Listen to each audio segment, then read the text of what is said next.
오늘 제목이 오늘 제목이 방주와 세례 그리고 십자가의 길 이렇게 붙여봤습니다. 제가 베드로전서를 계속 공부하고 있는데요. 이게 무슨 말인가 하실 텐데 오늘 같이 한번 이 말씀을 통해서 하나님께서 우리에게 어떤 일을 행하셨는지 듣고 또 배우고 그대로 순종해가는 그런 시간 되었으면 좋겠습니다. 대한민국이 4강 진출했죠. 잠을 못 이루시고 또 축구 보신 것 같지는 않은데 하이라이트 보셨군요. 저도 하이라이트 봤습니다. 선수들이 16강부터 연장전을 2번이나 힘들게 치르면서 매우 힘든 경기를 이어가고 있습니다. 그렇게 우승이라는 목표를 향해서 선수들은 투지와 집념을 갖고 모든 에너지를 다 쏟아붓고 그러고 있습니다. 그리고 우리에게 너무나도 즐거운 시간들 또 그런 시간을 허락해 주셔서 너무 감사하고 자랑스럽게 여겨집니다. 그 중에서도 또 손흥민 선수를 언급 안 할 수가 없겠죠. 손흥민 선수 인터뷰를 이렇게 봤는데 어떤 기자가 이렇게 물어본 거예요. 그 외신들은 손흥민 선수를 가진 대한민국이 너무 부럽다. 약간 이렇게 지금 이렇게 알려지고 있더라고요. 한 기자가 손흥민 선수에게 힘들지 않냐 이렇게 물어봤어요. 그랬더니 연장전을 자기가 2번이나 뛴 경기를 축구 선수 활동하면서 처음이라고, 정말 힘든 시간이었다고 이렇게 얘기하면서 이렇게 얘기하는 거예요. 그런데 나라를 위해서 뛰는 몸인데 내가 힘들다고 할 수 없다 이렇게 얘기하더라고요. 그 힘들다고 말하면 핑계다. 어떤 식으로든 우리가 우승을 향해 달려가서 우승을 국민들에게 이렇게 주고 싶다. 약간 이렇게 인터뷰를 하더라고요. 가슴이 뭉클해지지 않습니까? 어떻게 하면 개인의 영광과 성공과 사람들로부터 인정과 이런 것들을 이렇게 얻으려고 달려가고 있는 그런 세상 속에서 왜 손흥민 선수가 우리 그 대한민국 선수의 캡틴이 됐는지 또 왜 전 세계적으로 또 유명한 선수가 됐는지 그렇게 생각해보는 시간이었습니다. 공동체를 위해서, 나라와 국가와 민족을 위해서, 국민들을 위해서 자기가 할 수 있는 최선을 다 갈아 넣는 그 선수들의 마음을 보면서 우리가 계속해서 잘 응원해 갔으면 좋겠습니다. 지난주에 근데 축구에 관심이 쏠려서 묻혔던 가슴 아픈 소식이 하나 더 있었습니다. 그 뉴스를 보신 분들은 아시겠죠? 경북 문경에 있는 육가공 공장에서 불이 나서 27살과 35살 두 젊은 소방관이 화재 현장의 인명구조 수색을 위해 들어갔다가 무너진 그 현장에서 돌아오지 못했습니다.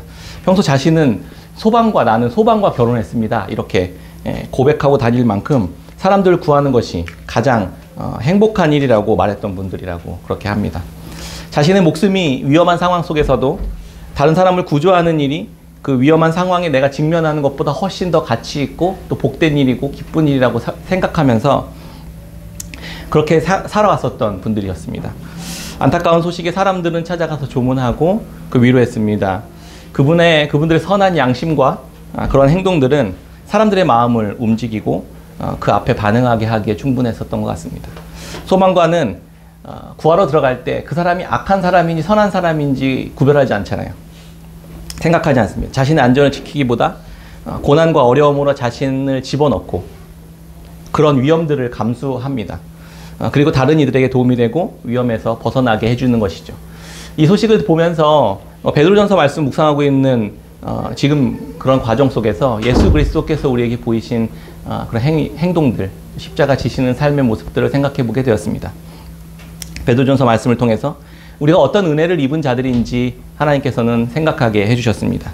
마치 무서운 불길 속에 뛰어들어와서 우리를 살리시고 자신은 희생된 상황처럼 그렇게 보였습니다. 그분의 정신과 생각이, 그런 삶이 이제 어떻게 그렇게 구원받은 자로서 어떻게 살아야 할지 우리에게 말해주고 있는 것처럼 들렸습니다. 지난 시간 지금까지 우리는 베드로전서를 통해서 베드로의 관점과 표현으로 우리가 어떤 구원을 받고 그 은혜의 복음 가운데 부름을 받은 자들인지를 생각해보는 시간을 가졌습니다. 우리의 정체성은 교회로 부름받은 자들이다 이렇게 알려주고 있었죠. 베드로의 표현으로는 썩어지고 더럽고 허무한 세상 속에서 우리를 건지셔서 썩지 않고 더럽지 않고 쇠하지 않는 나라의 유업을 우리로 하여금 갖게 한 자들이다. 그게 교회다 이렇게 이야기해 줬습니다. 여러분들이 그런 놀라운 하나님의 나라를 얻은 자들입니다. 겉으로는 근데 보기에 여행자이고 나그네이고 임시거주 외국인 노동자 같은 삶을 살아가고 있는 자들이다. 그런데 그렇게 보이는 행색과는 달리 또 이중적인 정체성을 가지고 살아가는 자들이라고 얘기했었죠. 하나님의 삼위 하나님의 특별한 계획과 관심과 사랑과 은혜를 충만하게 받은 자들로 우리는 부름받은 자들이다. 그래서 창세전부터 영원전부터 계획하시고 작정하신 그 성부 하나님의 그 계획과 예수 그리스도께서 자신을 희생하셔서 핏부림을 입도록 하신 그 예수 그리스도의 사랑과 또 성령 하나님께서 우리 안에 내주하셔서 계속해서 우리로 하여금 예수 그리스도의 거룩한 삶을 살아갈 수 있도록 도우시는 분, 그 삼위 하나님의 도우심 가운데 살아가고 있는 자들이다라는 이 영광스러운 이야기들을 베드로는 우리에게 해주고 있었습니다. 그게 언제 들었냐? 약간 이런 표정들의 그런 말씀을 베드로가 했었습니까? 약간 이런 표정들이신데요. 그랬습니다. 세상은 그래서 하나님과 단절되어서 썩어지고 더럽고 허무한 그러한 본질적인 특성을 가지고 있는 곳이다. 이렇게 이야기했었죠. 그래서 그곳에서 우리는 그 특성을 가진 그런 세상 속에서 우리의 눈이 계속 그런 세상들을 얻기 위해 애쓰고 수고하고 몸부림치며 살아가는 그러한 인생 속에서 우리를 거기서 건져내셨다. 이렇게 이야기했잖아요.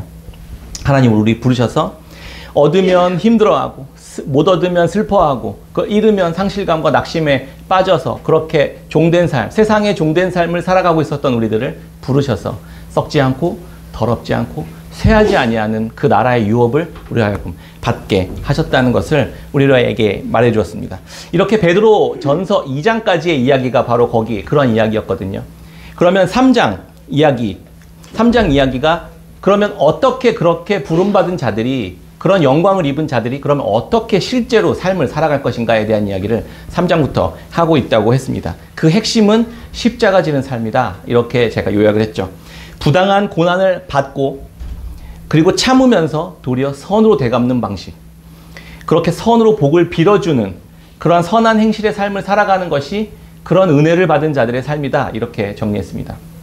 너무나도 낯선 이야기죠. 지금까지 들어보지 못했던 예수 믿고 복 받고 천국 가는 이야기가 아니라 선을 행함으로 의를 행함으로 고난을 받고 무고한 희생을 당하면서 참고 인내하고 도리어 복을 빌어주는 것이 여러분들이 복을 받은 자들의 삶입니다라는 이 이상하고 낯선 복음을 베드로는 우리에게 이야기해주고 있었다는 것입니다. 의로운 분이 불의한 자들에 의해 고난을 당하고 박해를 받고 죽임을 당했습니다. 그러나 아무런 반항도 없이 도살당하는 양처럼 죽임을 당하셨습니다. 그러나 하나님은 예수님을 다시 살리셨고 부활하게 하셨죠. 이것이 주님께서 우리에게 본으로 보여주신 하나님 나라에 속한 자의 구체적인 삶의 모습이다. 이렇게 이야기했습니다. 그러니까 마찬가지로 그 은혜를 받은 자인 우리들은 어떻게 살아야겠습니까?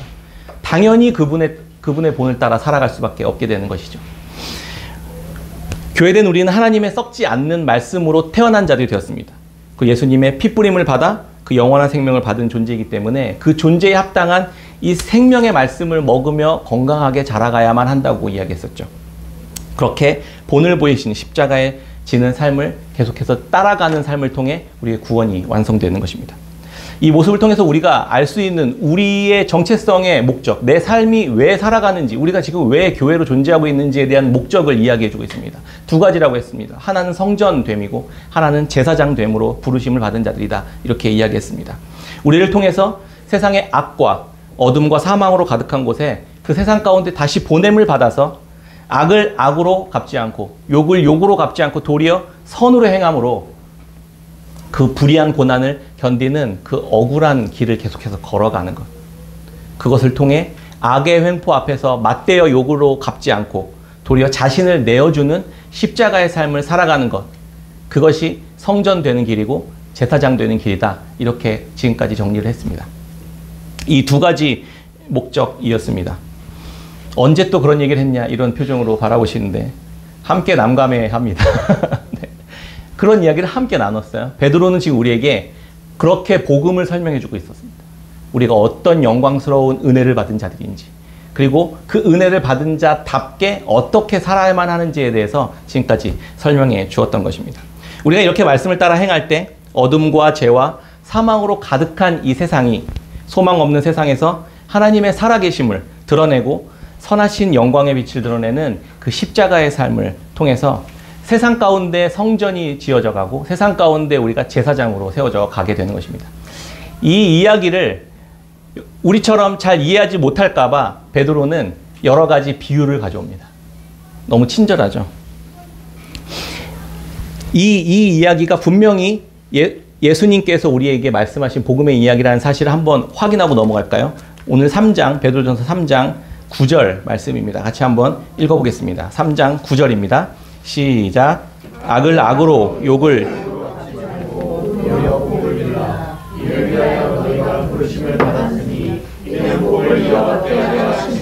아멘.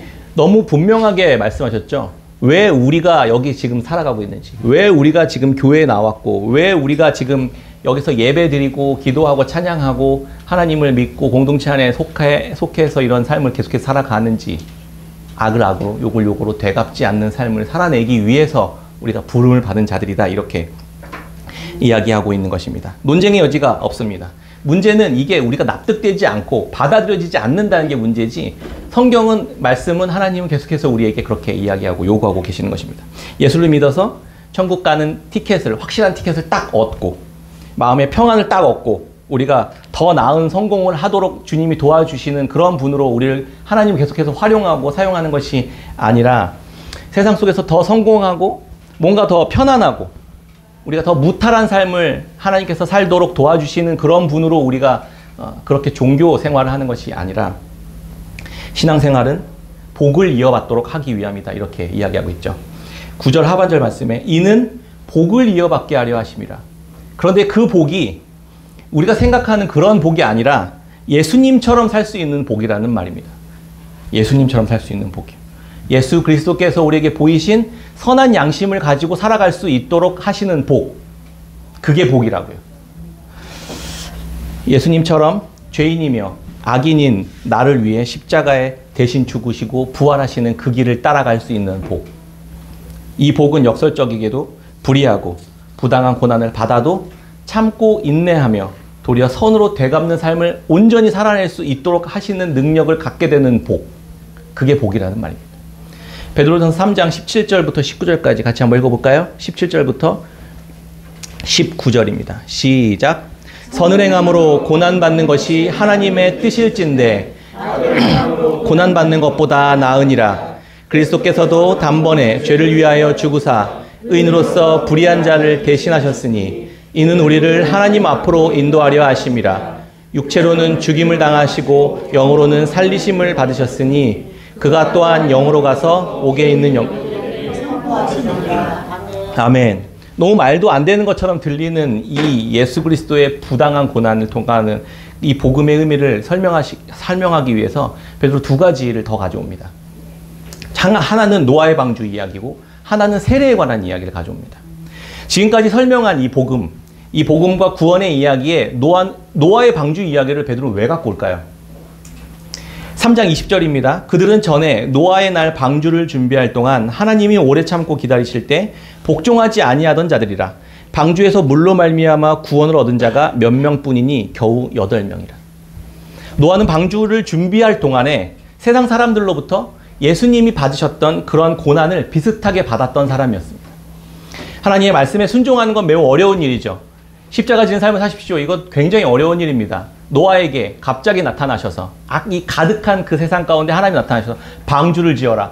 이 말씀에 순종하는 건 굉장히 어려운 일입니다. 노아가 그때 당시 나이가 500살이었습니다. 자기가 500년 동안 그렇게 비가 많이 온 적을 한 번도 본 적이 없는 거예요. 역사 속에서. 그런데 그렇게 될 거라고 하나님께서 말씀하고, 그러니까 방주를 지어라, 배를 지어라, 이렇게 말씀하신 겁니다. 그 말에 순종하는 게 쉬웠을까요? 가로 135m, 세로 22.5m, 높이가 13.5m 정도 되는 커다란 그 아파트 한 동을 엎어놓은 것 같은 방주였습니다. 그걸 100년에 가까운 시간 동안 지었어요. 쉬운 일이었을까요? 왜 악을 악으로 갚지 않고 욕을 욕으로 갚지 않으면서 도리어 선한 행실을 해라, 그런 삶을 따라와라 라고 말씀하시는 과정에서 노아의 방주 이야기를 가져왔을까요? 노아는 당시의 세상과는 구별된 삶을 살았던 사람이었습니다. 하나님의 말씀에 순종하는 사람이었으니까. 하나님 보시기에 의인이었고 하나님과 동행하는 자였더라, 이렇게 기록하고 있어요, 성경은. 거룩하게 구별된 하나님의 백성은 하나님의 말씀에만 순종합니다. 그렇게 8명만 방주에 올라탔죠.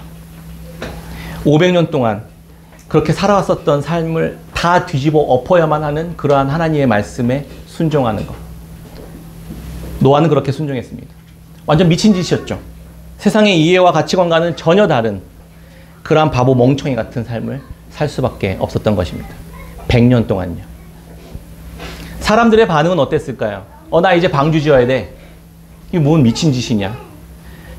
7명의 가족들 데리고 아무짝에도 쓸모없는 배를, 방주를 만들기 시작했습니다. 사람들은 처음에는 흥미롭게 바라보지만 조롱하고 멸시하고 비방하지 않았을까요?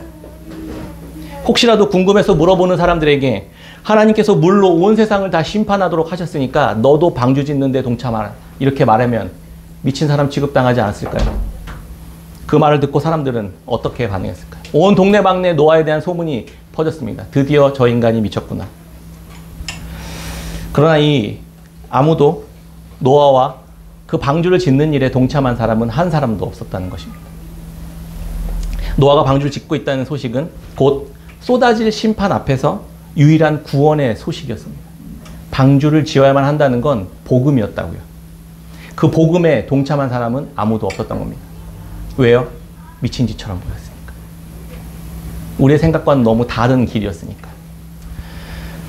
방주를 짓고 있다는 그 소식은 죄악된 세상에 전해진 복음이었지만 그 복음에 참여한 자는 아무도 없었던 것입니다. 왜 노아의 방주 이야기를 십자가의 이야기에 붙여가지고 갖고 왔는지 조금 이해가 되시죠? 노아가 받았던 취급은 예수님을 떠올리게 하는 것입니다. 임박한 심판이 곧 내려질 텐데 하나님의 아들 예수 그리스도께서 나와 그분의 방주에 올라타라는 그 소식이 전해진 것입니다. 축하드립니다. 여러분들은 그 방주에 올라타셨습니다. 별로 그렇게 기뻐하지 않으시는 표정이십니다. 네, 그렇습니다. 그런데 그 믿음으로 올라타기만 하면 되는데, 그런데 그걸 안 하고 예수 그리스도를 도리어 버린 돌처럼 버려버렸다는 이야기를 성경 곳곳에서 하고 있죠. 진 밖으로 쫓아내서 십자가에 달아 죽여버렸던 겁니다. 방주를 지으면 구원 얻는다고 했는데 노아에게 와서 방주를 불태워버린 것과 같습니다. 그렇게 적극적으로 선을 행하면 악으로 되돌려받는 것이 세상 살이입니다. 그러나 예수님께서는 끝까지 참고 인내하시고 도리어 그들을 향해 복을 빌어 주셨습니다. 교회가 세상 속에서 왜 노아와 같은 취급을 받아야만 하는지를 이야기를 생각할 수 있게 되겠죠. 예수 그리스도라는 방주를 선한 행실로 지어가는 것이다 라는 이야기를 하고 있는 것입니다. 십자가의 길을 따라 걸으면서 하나님의 성전으로 지어져 가는 것이다. 제사장 역할을 감당해 가는 것이다 라는 이야기를 계속해서 해왔던 것을 노아의 방주 이야기와 붙여서 십자가의 이야기와 붙여서 우리에게 설명해 주고 있었던 것입니다. 방주 이야기는 구원이 한 번에 끝나는 것이 아니라 말씀의 순종함으로 꾸준히 땀을 흘리고 무시와 조롱과 낯선 자 취급을 계속 받으면서 계속 걸어가야만 하는 어떤 순종의 길이라는 이야기를 또 해주고 있는 것이죠. 결국 하나님의 심판이 물로 이 땅에 임했습니다. 정말 하나님 말씀대로 되었습니다. 그리고 그 방주에는 딱 8명만 올라탔습니다. 100년이 넘는 시간 동안 하나님은 기다리셨던 겁니다. 모든 민족에게 방주가 필요하고 방주에 올라타기만 하면 된다는 복음을 계속해서 외쳤지만 노아의 가족들 외엔 탄 사람이 없었던 겁니다. 그래서 예수님이 아무리 이야기하고 말씀하셨지만 구원의 길은 넓은 길이 아니라는 것을 우리는 알 수 있는 것이죠. 예수님을 입으로만 믿겠다고 고백하고 자기중심적으로 나의 유익을 위해 예수 그리스도를 따라가는 것처럼 보이는 자들은 방주 위에 올라탈 수 없게 된 것입니다. 예수 그리스도의 말씀에 순종하는 것, 그리스도의 몸된 교회는 말씀에 순종함으로 구원의 방주에 올라탄 자들이 되는 것입니다. 그런데 이 이야기에 또 중요한 주제 중에 하나가 또 있습니다. 구원을 향해서 구원을 향해 움직이는 과정처럼 느껴지는 거예요. 무슨 여정처럼, 여행처럼. 그래서 베드로가 당신들은 나그네입니다. 여행자입니다. 임시거주 외국인입니다. 라고 표현했었던 이유가 여기에 있어요. 구원은 여정이라는 것이기 때문입니다. 어떤 한 단번에 끝나버린 어떤 사건이 아니라 계속해서 가야만 하는 어떤 길이라고요. 그렇게 설명해주고 있었습니다. 노아는 믿음으로 순종하는 시간이 필요했죠. 그 과정에서 여러 어려움을 겪으면서 믿음으로 그 일을 방주로 완성하는 길을 계속 가야만 했던 것처럼 하늘에서 40일 동안 비가 쏟아지기 시작했습니다. 8명이 탔는데 비가 이제 쏟아지기 시작했어요. 40일 동안 쉬지 않고 내렸는데 온 세상을 다 덮었습니다. 150일 동안 계속해서 내렸어요. 그리고 1년 동안 물이 빠지지 않았습니다. 그러니까 그 물 아래에 있었던 모든 호흡이 있는 모든 생물들은 다 심판을 받고 죽었겠죠. 방주를 준비해야 한다는 그 소식을 듣고도 그 복음을 듣고도 거기에 반응하지 않고 도리어 계속해서 콧방귀만 끼고 무시하고 있었던 사람들의 결말은 그 물 아래에 수장되는 것이었습니다. 예수 그리스도와 그분의 구원에 올라타야만 하는 그 소식에 비웃음과 조롱으로 대응한다면 어떤 결과가 있을 것인지를 우리는 예상해 볼 수 있는 것이죠. 베드로는 한 가지 더 말해주고 있습니다. 아직 구원이 끝나지 않았다. 이렇게요. 방주에 올라탔어요. 그리고 물이 세상에 잠긴 모습을 방주 위에서 이렇게 지켜보고 있는 중이라는 거예요. 그러면 된 겁니까? 우리가 세상에서 건짐을 받아서 물 위에, 심판 위에 딱 그래도 심판을 피하고 딱 섰어요. 난 살아남았습니다. 그러면 끝난 것일까요? 그렇지 않은 것이죠. 베드로는 지금 끝난 것이 아니라 아라랏산을 향해 계속해서 여행을 떠나야 된다. 가야만 하는 길이 남아있다. 이 얘기를 지금 해주고 있다는 겁니다. 아주 주보에 흥미로운 글 하나를 실어놨습니다. 번지점핑 크리스천이라는 글입니다. 우리는 칭의, 오직 은혜, 오직 믿음, 그것으로 우리는 구원을 받았죠. 믿음으로 구원을 받는 것입니다. 그 안에서 안전하게 보호를 받습니다. 그러나 거기에만 머물러 있으면 번지점핑 크리스천처럼 됩니다. 이렇게 이야기하고 있는 것이에요. 번지점핑은 높은 절벽에서 위험한 곳에 뛰어내리는 거잖아요. 그래서 죽으려고 작정한 거죠. 그런데 죽지 않습니다. 왜요? 안전한 로프를 묶고 있기 때문에.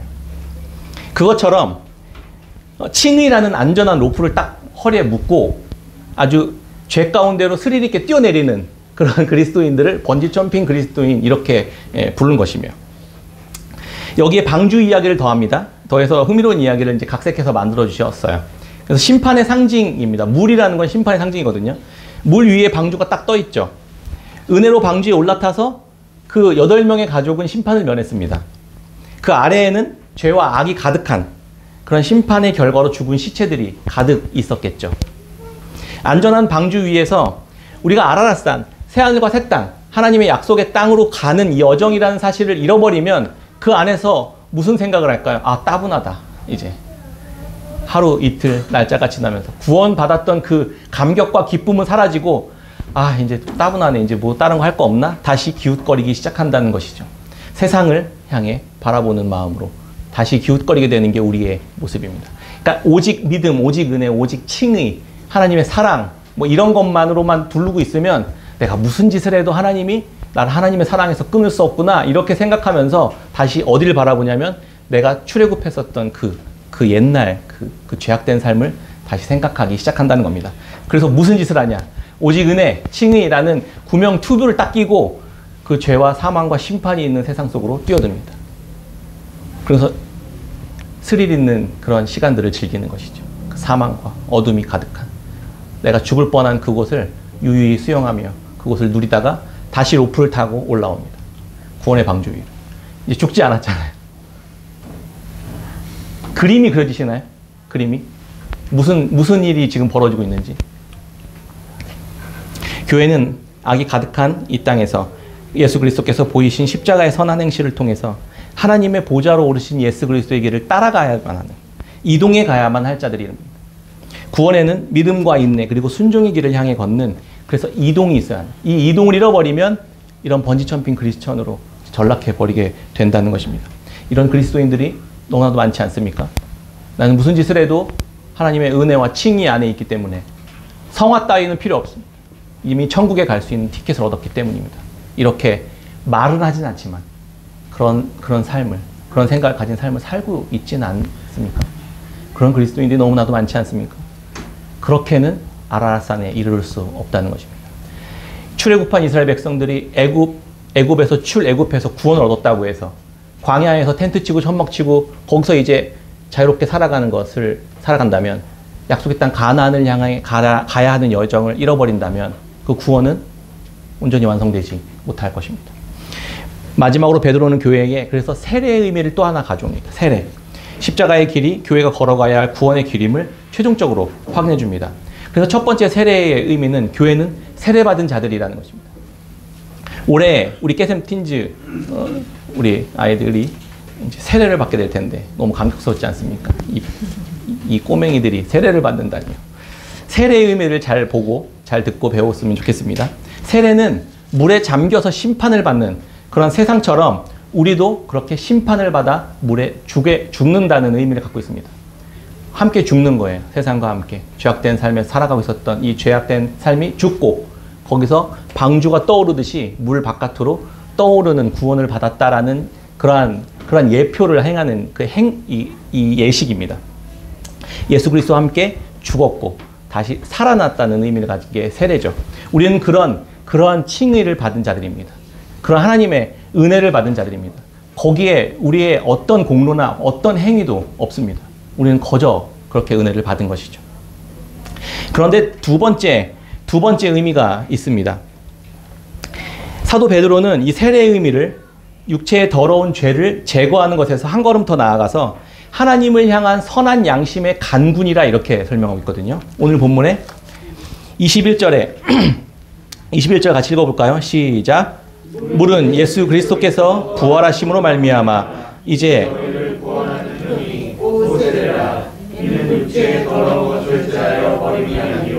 하나님을 향한 양심의 간군이라.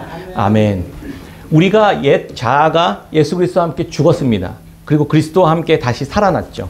이게 세례의 의미예요. 그렇게 우리는 거저 부활의 생명을 얻은 자들입니다. 그런데 베드로는 그 의미에 플러스 선한 양심의 간군이라, 구원이 어떤 여정처럼 불려지는 것처럼 이야기하는 것이죠. 선한 양심을 계속해서 우리가 얻어야만 그 구원에 완성될 수 있다라는 뉘앙스를 계속 담아내고 있습니다. 세례는 그렇게 우리는 세례 가운데 있는 자들이 된 것입니다. 어딘가 계속 나아가는 것이죠. 선한 양심을 가지고 악이 가득한 세상 한복판을 악을 악으로 욕을 욕으로 갚지 않고 지나가는 것이죠. 도리어 선을 행하면서 지나가는 그 여행처럼 지금 이야기하고 있는 것입니다. 이게 세례를 받은 자들이 우리가 세례를 받은 이유라고 이야기해주고 있는 것입니다. 마치 방주를 짓듯 그리스도 안에서 세상 속에 성전을 지어가는 것입니다. 악한 죄인인 나를 대신해 십자가 대신 죽으신 예수님처럼 악을 계속해서 쏟아붓는 그 이들에게 그 억울함을 대신 뒤집어 쓰고 대신 죽으며 도리어 선으로 되갚는 제사장이 되는 것입니다. 이 믿음의 여행을 계속해서 걸어가는 거예요. 그럴 때 하나님께서 우리에게 약속하신 새하늘과 새 땅에 이르게 될 수 있을 것이다 라고 베드로는 이야기해주고 있는 것입니다. 이것이 칭의를 받고 성화를 이루어가는 그런 길이고 예수 그리스도와 연결된 성전 제사장으로 지어져가는 방법입니다. 이 모습을 세상은 낯설어하죠. 이런 태도를 너무나도 이상하게 여깁니다. 당연합니다. 그러나 예수님께서 십자가의 복음으로 우리를 하나님 앞으로 인도해 주셨던 것처럼 우리도 우리를 만나는 이들을 하나님 앞으로 이 선한 행실을 통해 인도해 오도록 부름받은 자들, 교회인 것입니다. 이것이 오늘날 교회가 행해야 할 전도입니다. 선교입니다. 방법은 선한 행실을 통해 십자가 지는 삶을 통해 전도하는 것. 그것이 지금 우리에게 이야기해주고 있는 베드로의 이야기입니다. 가서 예수 믿고 천국 받으세요. 이렇게 협박하듯이 하면서 그렇게 가는 것이 아니라 예수 안 믿으면 지옥 갑니다. 이런 게 아니라 악을 악으로 욕을 욕으로 갚지 않는 그 삶의 선한 행실을 통해 사람들이 이 낯선 삶의 모습을 보면서 물어오는 것입니다. 왜 그렇게 사는 거예요? 당신은 어떻게 그렇게 살 수 있는 것이죠? 이렇게 물어오게 되는 것입니다. 이 복음을 사도 바울은 동일한 복음을 다르게 표현했죠. 빌립보서 2장 5절입니다. 너희 안에 이 마음을 품으라. 곧 그리스도 예수의 마음이니 그는 근본 하나님의 본체시나 하나님과 동등됨을 취할 것으로 여기지 아니하시고 오히려 자기를 비워 종의 형체를 가지사 사람들과 같이 되시고 사람의 모양으로 나타나사 자기를 낮추시고 죽기까지 복종하셨으니 곧 십자가에 죽으심이라. 이러므로 하나님이 그를 지극히 높여 모든 이름 위에 뛰어난 이름을 주사 하늘에 있는 자들과 땅에 있는 자들과 땅 아래에 있는 자들로 모든 무릎을 예수 이름에 꿇게 하시고 모든 입으로 예수를 주라 시인하여 하나님 아버지께 영광을 돌리게 하셨느니라. 그러면 나의 사랑하는 자들아 너희가 나 있을 때뿐 아니라 더욱 지금 나 없을 때에도 항상 복종하여 두렵고 떨림으로 너희 구원을 이루라. 아멘. 구원을 그렇게 이루어 가도록 바울도 이야기해 주었던 것입니다. 예수님이 걸어가신 그 길을 따라감으로 너희들 안에 있는 구원을 이루어 가라고 바울은 우리에게 이야기해 준 것처럼 베드로도 그렇게 노아의 방주 이야기, 세례 이야기를 통해 그 구원을 이루어 가도록 우리에게 이야기해 주고 있었던 것입니다. 성경 어디에도 믿음으로 구원을 받았으니까 구원의 방주 위에서 오직 믿음과 오직 은혜의 튜브를 끼고 마음껏 번지 점프하면서 그렇게 천국에 갈 수 있다고 말하는 곳은 단 한 군데도 없습니다. 다 거짓말이고 가짜 복음입니다. 그런 복음은 예수님께서 계신 새하늘과 새 땅, 하나님 나라에 이를 수 없는 거짓된 복음입니다. 우리가 바로 이 길, 말씀대로 길을 떠나갈 때 이제 예수 천당 불신초 지옥을 외치면서 예수 안 믿으면 지옥 간다는 협박으로 복음을 전하는 게 아니라 주님을 따라 걷는 교회들에게 세상들은 찾아와서 물어보게 될 것입니다. 당신 어떻게 그런 삶을 살 수 있습니까? 그때 우리는 말할 수 있어야만 합니다. 말할 수 있는 것이 준비되어 있어야만 합니다. 나 같은 죄인을 위해 이 존귀하신 예수 그리스도께서 대신 죽으시고 나에게는 하나님께 속한 살아있는 소망과 생명을 허락해 주셨기 때문에 내가 이 길을 갈 수 있는 것입니다. 라고요. 베드로전서 3장 15절입니다. 같이 읽겠습니다. 시작. 너희 마음에 그리스도를 주로 삼아 거룩하게 하고 너희 속에 있는 소망에 관한 이유를 묻는 자들에게는 대답할 것을 항상 준비하되 온유와 두려움으로 하고 온유와 두려움으로 이 할 말을 준비하고 있어야만 합니다. 그래야만 이야기를 할 수 있는 것이죠. 이 선한 행실은 사람들로부터 질문을 받았을 때 우리 안에 있는 소망에 관한 이유를 이야기할 수 있도록 우리를 준비시키고 있는 것입니다. 왜 그렇게 십자가의 삶을 사느냐고 질문을 받아보신 적 있습니까? 그렇지 않다면 번지점핑 크리스천이거나 그 태도가 사람들 앞에 온유하지 않거나 하나님을 경외하고 두려워하지 않는 삶을 살아가고 있다는 반증이 될 것입니다.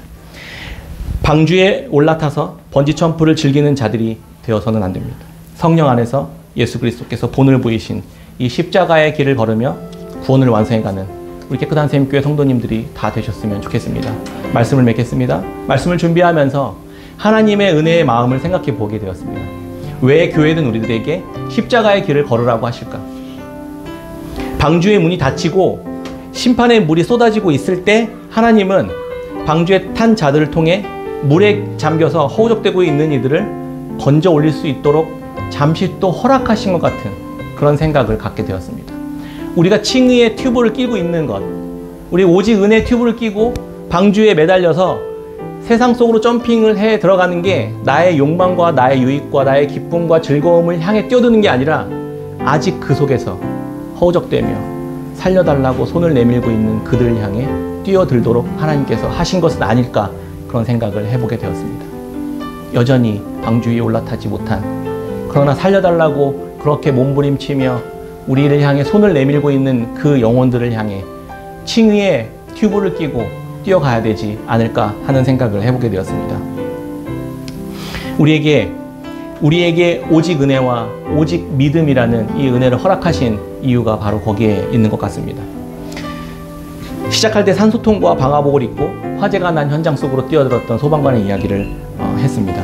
소방과 결혼했다고 고백한 그 젊은 소방관은 다른 생명을 살리기 위해 자신의 생명을 내어놓았습니다. 죽음의 불길 속을 뛰어갈 수 있었던 것은 그 일을 너무나도 사랑했기 때문입니다. 우리가 구원받고 세례받고 출애굽하고 방주를 지어서 그 위에 올라탄 이유는 선한 행실이라는 구명 튜브를 끼고 그 불길이 있는 그 위험한 그곳으로 뛰어들어야만 하는 사명을 우리에게 주셨기 때문이라고 생각합니다. 왜 그러냐면 그리스도께서 그렇게 희생되셨기 때문입니다. 그분이 우리를 그렇게 사랑하셨고 그분을 통해 우리가 구원을 받았기 때문에 우리 또한 그 길을 걸어갈 수밖에 없게 되는 것입니다. 베드로전서 3장 8절입니다. 마지막으로 말하노니 너희가 다 마음을 같이하여 동정하며 형제를 사랑하며 불쌍히 여기며 겸손하며 악을 악으로 욕을 욕으로 갚지 말고 도리어 복을 빌라. 이를 위하여 너희가 부르심을 받았으니 이는 복을 이어받게 하려 하심이라. 아멘. 이 복을 이어받는 그리고 이 복을 이어받는 그 구원의 여정 가운데 믿음으로 계속해서 걸어가는 저와 여러분들 깨끗한 샘교회 성도님들이 다 되시기를 주님의 이름으로 축원합니다. 아멘.